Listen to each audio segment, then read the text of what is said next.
अस्सलाम वालेकुम, welcome to Agha academy. जो हमारे इस चैनल पर न्यू है काइंडली वो प्लीज़ हमारे इस चैनल को सब्सक्राइब कर लें ताकि हमारी हर न्यू आने वाली वीडियो आप तक पहुंच सके। जैसा कि हमने आपको अपने पिछली वीडियो में बताया था कि हमारे न्यू कोर्सेज़ अवेलेबल होने वाले हैं, तो हमारी ये न्यू कोर्स की फ़र्स्ट वीडियो है कंप्यूटर साइंस की। कंप्लीट कोर्स आपको दिया जाएगा, ठीक है। जैसे जैसे हमारी न्यू वीडियो आती जाएगी आप तक पहुंच जाएगी। काइंडली इसलिए आप हमारे बेल आइकन को प्रेस कर दीजिए और चैनल को सब्सक्राइब कर दीजिए।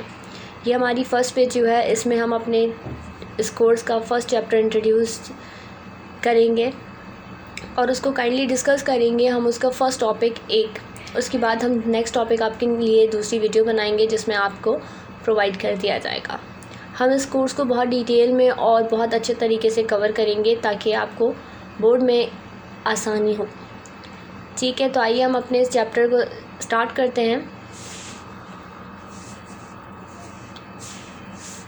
हमारे इस फर्स्ट चैप्टर का नाम है फंडामेंटल ऑफ कंप्यूटर्स, ठीक है। और इस फंडामेंटल ऑफ कंप्यूटर में फर्स्ट चैप्टर में ओवरऑल इंट्रोड्यूस जितने भी आज तक कंप्यूटर्स हुए हैं, इन्वेंशंस हुई हैं, जो भी एवोल्यूशंस आई हैं उसके बारे में हम डिस्कशन करेंगे। वो आपका इस चैप्टर में पूरी डिस्कशन होगी, ठीक है।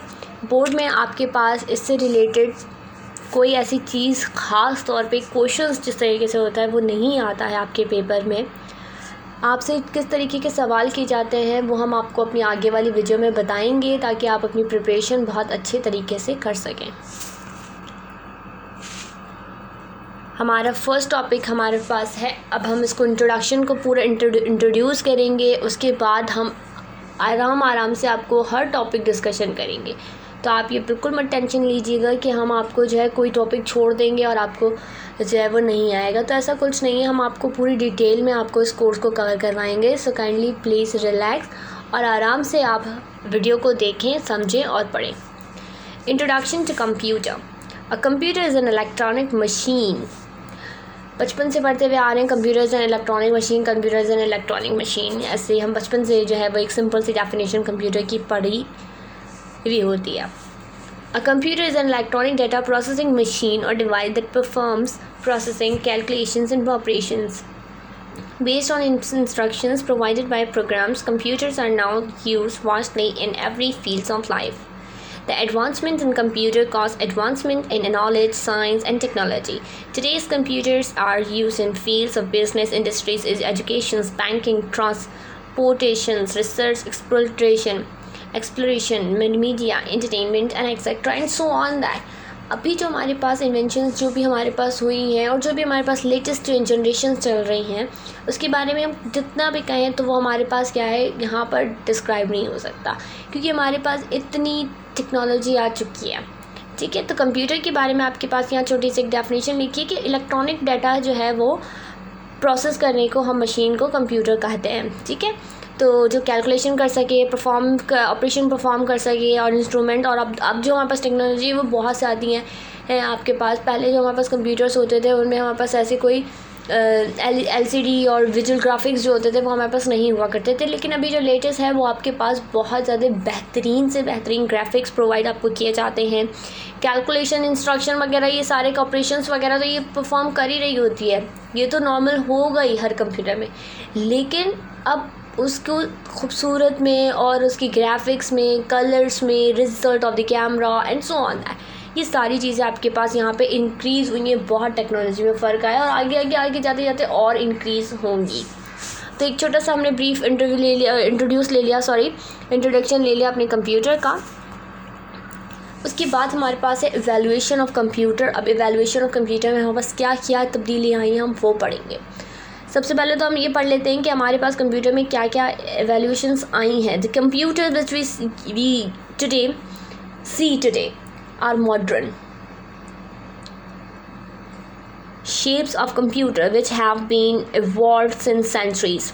The evolutions of computer is generally divided in following 3 eras. Okay, computer की जो जनरेशन्स हैं जनरली जो है एवोल्यूशन वो 3 एराज में बटी है।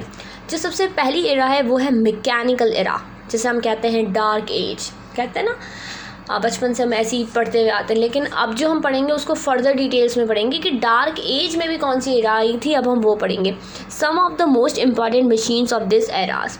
अब इस एरा में, मैकेनिकल एरा में, जिसको हम डार्क एज भी कहते हैं, उसमें हमारे पास कौन कौन सी आई थी? अबाकस आया था, ठीक है, नेपियर बॉन्ड्स आया था, स्लाइड रूल आया था, पास्कल एंड कैलकुलेटर्स आए थे, पास्कल कैलकुलेटर, लेबनिज कैलकुलेटर आए थे, and last is the Babbage difference and analytical engine.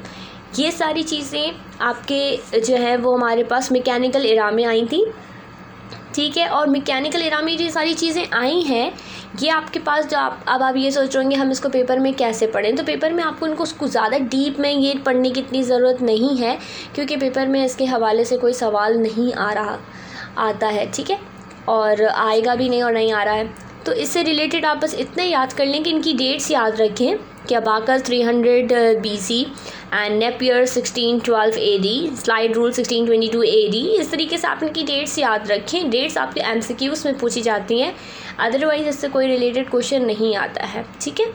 तो इसको हम इतना ही रखेंगे इसलिए।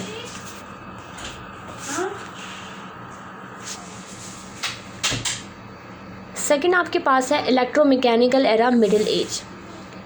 एक आपके पास हो गया मैकेनिकल एरा, एक अब आपके पास सेकंड है इलेक्ट्रोमैकेनिकल एरा। अब ये जो सेकंड उसमें आ गई एज में, तो ये हमारे पास डार्क एज से हमने मूव कर लिया मिडिल एज में। मिडिल एज में हमारे पास क्या होता है? This era start from the mid of 19th century। In this era scientists becomes able to develop faster and more accurate computing machine as they were powered by the steam and electricity. One of the such machines was tabulating machine. अब tableting machine में आपके पास electromechanical era middle age में आपके पास एक ही machine introduce हुई थी, जिसका नाम था हैरमन हॉलरेथ। टैबलेटिंग मशीन इसका नाम था, जो कि आपके पास 1890 में हुई थी। सिर्फ आपको इसमें डेट याद रखनी है और इसके अलावा कुछ नहीं। आपको ये पता होना चाहिए कि इलेक्ट्रोमैकेनिकल एरा में कौन सी मशीन इन्वेंट हुई थी और उसका नाम क्या था और कौन से ईयर में हुई थी, ठीक है। सेकंड आपके पास है इलेक्ट्रॉनिक एरा, मॉडर्न एज। अब ये लास्ट मॉडर्न एज चल रहा है, जो कि अभी हमारे पास चल रहा है ऑनवर्ड, सही। इसमें आपके पास क्या है? The advancement in the vacuum और electrons tubes gave birth to the electronic era. In this era the two computers were invented which work on the principles of input, store, process and output. Continuous advancement in electronic engineering increased efficiency and speed of the computer considerable. The electronic era may be categorized in generations on the basis of the core technology used to build computer. अब यहाँ वही वाली बात हो गई कि आपके पास जैसे जैसे कंप्यूटर आपके पास आपकी जनरेशन आगे बढ़ रही है, तो वैसे वैसे आपके कंप्यूटर्स की साइज़ बहुत ही डिक्रीज़ होती जा रही है। और दूसरा ये कि वो बहुत एफिशिएंट होते जा रहे हैं। पहले जो कंप्यूटर होते थे वो बहुत ही हीटअप होते थे और बहुत ही जो है बड़े होते थे इस तरीके से। तो जैसे जैसे आपके पास जनरेशन आगे बढ़ रही है, उसकी एफिशिएंसी इंक्रीज़ हो रही है, उसका साइज़ रिड्यूस हो रहा है, ठीक है। ये आपके पास टेक्नोलॉजी में बहुत ही तेज़ी से आपके पास जो है वो एफिशिएंसी आई है आपके उसमें। लास्ट आपके पास है जनरेशन ऑफ कंप्यूटर। अब ये टेबल अगर आपको सही से याद होगा तो ये आपके पास ये ही बहुत यूज़फुल है आपके पेपर के पॉइंट ऑफ व्यू से, क्योंकि पेपर के पॉइंट ऑफ व्यू से जनरेशन्स पे सिर्फ और सिर्फ MCQs ही आते हैं। कौन सी जनरेशन में क्या चीज़ इन्वेंट हुई थी, किस ईयर में हुई थी, किस ईयर से किस ईयर तक हुई थी, ठीक है। तो जैसे कि आपके पास यहाँ पे चार्ट देख रहे हैं आप लोग जनरेशन का। फर्स्ट जनरेशन का टाइम पीरियड है 1946 से 1959 and the technology uses vacuum tube.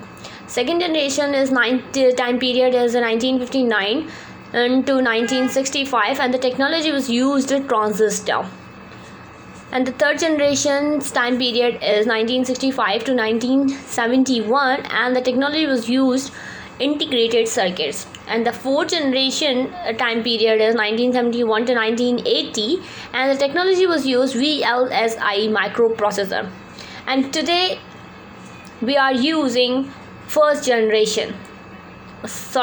generations and the time period is 1980 to onward, okay.